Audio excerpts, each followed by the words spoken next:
Okay, looks like we are live, and what I'm going to do here. I'm going to talk about the Mevo camera, and I'm going to talk about my experience with it thus far. And I've only had it for about 2 days, so not a whole lot of experience, but enough to have learned a few things. One thing that I've learned is the built-in audio is not all that great. So especially if you're recording music or something like that, it's going to clip. You're going to have all kinds of issues with the built-in audio. Fortunately, there are a whole bunch of ways to get audio into the iPhone. And right now I'm using a little Shure MVi mixer, which I'll hold up right here. And this plugs in via the lightning port, plugs into the iPhone, and then it has an XLR cable out here. And of course, this is going to this SM58 mic.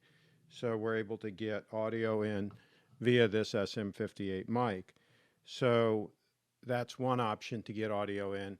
And you can use lavalier mics. There's a whole bunch of different ways you can get audio into an iPhone. And once you get good audio into the iPhone, then theoretically you've got good audio into your video that you're producing. So that's a workaround for the audio.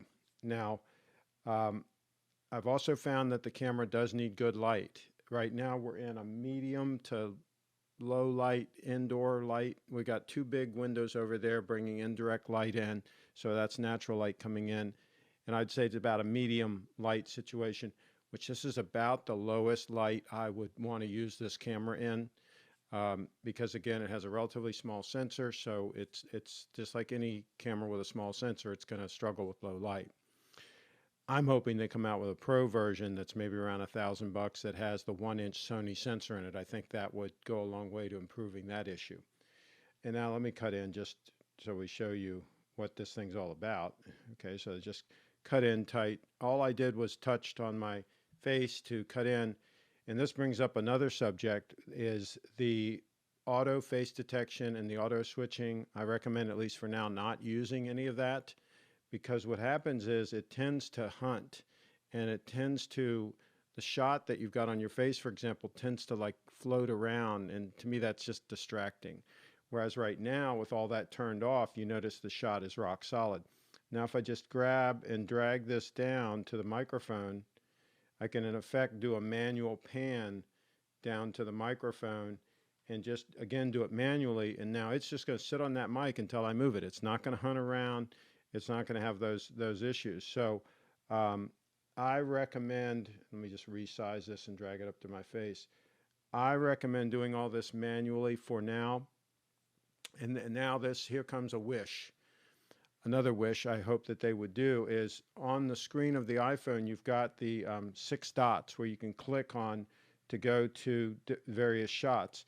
Well, as it stands now in the software, I can find no way to set up 6 shots and save them, for example. Like right now, I'd love to be able to save the shot that it's on right now as shot 1, for example.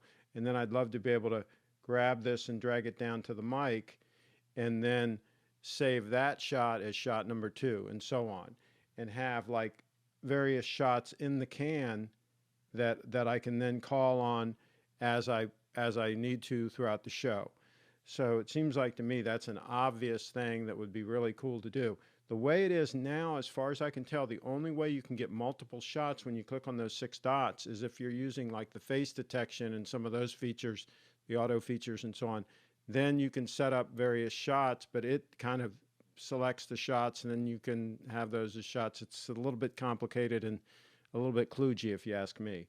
And plus, like I said, I don't like using those auto features because of the way it like hovers around and it's not stable. And so that wouldn't work for me anyway. So that's a thing that I think they can easily update in the firmware. Let me go back to the wide shot. And now let me think. So we got audio, we got the shots, being able to organize those. Wi-Fi streaming. For me, it doesn't work well. Now, that could be my router. I've got an older Apple router, and so that could be the issue. Your mileage may vary on that. I have found that it's much more rock solid if I'm going to stream using my LTE. Now that is going to use your bandwidth. It doesn't use a ton, but if you do a lot of streaming, then yeah, you might have a problem. If you got like a 5 gigabyte plan, you might be going over if you're doing that fairly often. But I've found that it's much more stable to stream over LTE than to try to stream over Wi-Fi. Right now, I'm just recording to the card, to the 16 gigabyte micro SD card that's in the camera, so it's not an issue. I'm not streaming this live. Trying to think what else people have asked about. We talked about audio. If you want more information on getting audio into your iPhone, I've got a whole bunch of reviews on my YouTube channel. Just go to youtube.com/CraigShipp or youtube.com/AreaCable, and that'll take you right to my YouTube channel. And I've got a bunch of reviews on different ways to get audio into the iPhone. Oh, power. It uses a lot of power. So I have you can't see it in the shot. Let me see. Yeah, well, no, it's not in the shot, even in the mirror. But I just have one of those, it's about the size of a deck of cards, the power supply for like charging up anything that's USB, and then you can just plug that right into the camera and keep that camera charged for a long time if you're live. Now they've got the boost thingamajig coming out that'll give you 10 hours that'll hook onto it. And the other big advantage to that, and I'll probably buy one, is you'll be able to hook up a Cat5 cable, internet cable to it. And so that way you eliminate that problem I was talking about earlier with streaming over Wi-Fi. You're going to have a rock solid connection to the internet, wired connection, and that will solve that problem as far as streaming over Wi-Fi.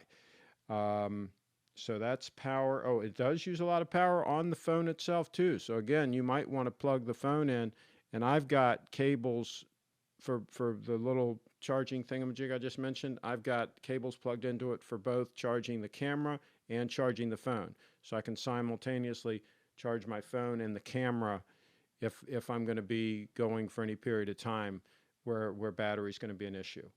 So let's see, anything else on Mevo? Oh, this I learned the hard way. When you connect to Facebook and then you go live on Facebook and you select public, it doesn't go public. It just goes to friends, I think friends and friends of friends. You have to go into Facebook in your settings and go into your apps and go into the app and then allow it to post public. So it's a two-step process. Not only do you need to connect on the phone the first time when you first go live, but you need to go into your apps and empower the app to be able to post public. And then when you go public, it actually will go public. So just another tip. All right, well, I'm going to wrap up. If anybody has any questions, put them down in the comments below, and I'll do my best to try to sort it out and figure it out and all that. I'm Craig Shipp, CraigShipp.com. Thanks for watching. Hey, please subscribe to my YouTube channel and follow me on Facebook. Let's see if I can stop this here. And Mevo, one last thing on the Pro version, the 1-inch Sony sensor and a 24mm field of view for less distortion. I think 24mm will still give us enough to work with and give us less distortion. Anyway, looking forward to everything you guys are doing at Mevo.